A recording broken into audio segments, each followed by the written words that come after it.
Hi chess friends, today we are going to look to a very famous game between Bobby Fischer and Boris Spasski from the World Chess Championship 1972, Game 1. Why this game? Well, this game is famous because they say it's the biggest blunder ever played in a World Chess Championship.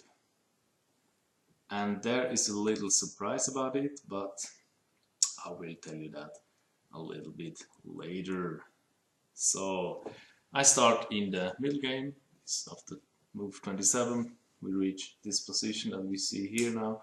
What can you learn from the video? Well, the video is perfectly instructive for beginners or as well as amateurs, because you see what is a poison pawn, what you shouldn't take,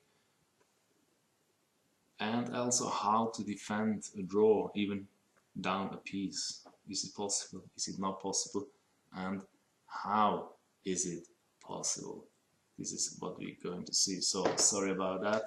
Now I think we definitely have the correct position. This king is here, so there we go. And as I like the game as a board game, I like to show it as a board game. I think it's also useful because when you play on the board, you really have to learn on the board. There you see moves in a different way than you see online. So now Spasski with the white pieces exchanges this knight here. Fischer, of course, takes back, and the plan is obvious. He wants somehow trying to break through here. And now we have this critical moment. This pawn is undefended. It's attacked by the bishop. Can we take it? Normally no. Fischer says yes. And this was a shocking moment. At the time, commentators were totally bamboozled. Is this not a horrible blunder? Because Spasski now has this move. He cannot escape anymore without being captured. It's impossible, and the king is so close. And your own pawns to defend your bishop are far away. So Fischer tries, of course, helping here, and Spasski goes immediately with the king to help out here, and king approaching this bishop, which is trapped. So nothing more to do. What do we do? Well, Fischer brings the king into the game. What is his plan? Well, we see king attacks now the bishop, so Fischer defends bishop by capturing on g3. Spasski recaptures, and now definitely no way out for bishop. So better grab something than nothing, would Alexander Grishuk say. Grab as much as you can, but finally bishop's gone. So what Fischer has, he has two pawns for the price of bishop. He has here three pawns against one. So we are wondering, can he push this even for a win? Would be sensational. So what you do, you have to support your pawns with the king. So he brings the king into the game. Spasski goes on with his own plan. King is coming more into the action, and now bishop. We have Fischer attacking this pawn, but now Spasski is perfectly in time to protect this pawn and also attack Fischer's A pawn. So Fischer goes on, and Spasski pushes forward because he wants somehow to eliminate this pawn and then very close from queening square. And now Fischer, what can he do? Well, push his own pawns. And now this is the moment. If you check out now the situation, as long as this king can defend here that pawn, and you manage somehow to eliminate this pawn, then there is no win for white, because the dark square bishop will never be able to attack this pawn on a light square.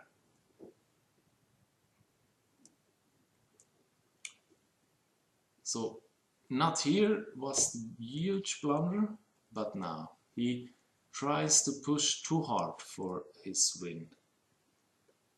And this move here is somewhat over, because after this it's not possible for Fischer to manage to be in time defending this pawn here. So Spasski captures, Fischer recaptures, and this knight is, sorry, this king is doing his way where he wants to go.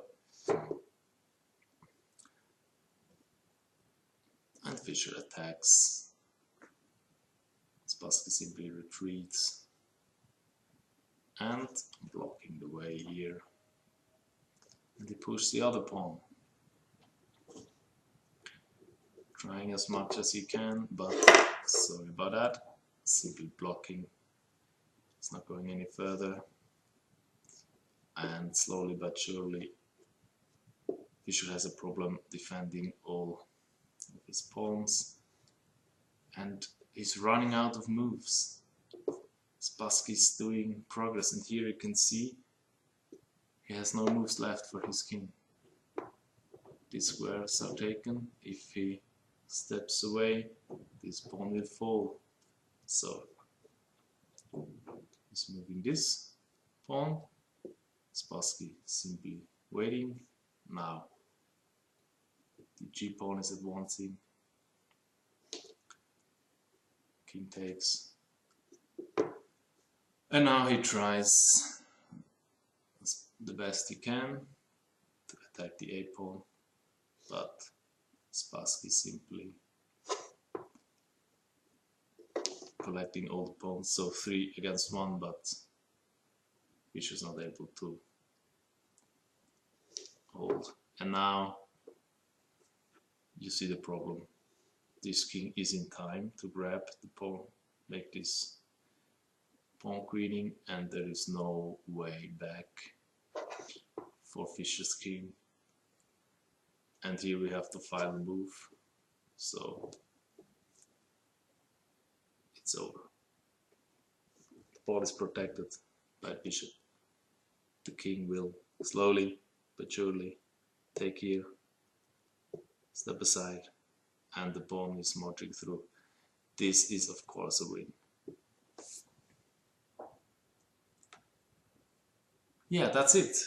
Very interesting that in an endgame you can sacrifice a piece, in this case a bishop, for 2 pawns when you have enough counterplay. In this case it wasn't enough. You can even then not push your 3 connected pawns to a queen, but there was still the possibility just to give up all your pawns. You go back here, you can try it. If your king is here, there is no way how white could ever do progress, so it's simply sit and wait. There is not even a mating threat, maybe a stalemate, but not a mate threat, so you can just wait and sit, and it's a draw. But by over pushing with the pawns, there he really lost the game. In practical terms, for humans to play, it's not all that practical. Why you want to give up a bishop for two pawns? It's hard to play.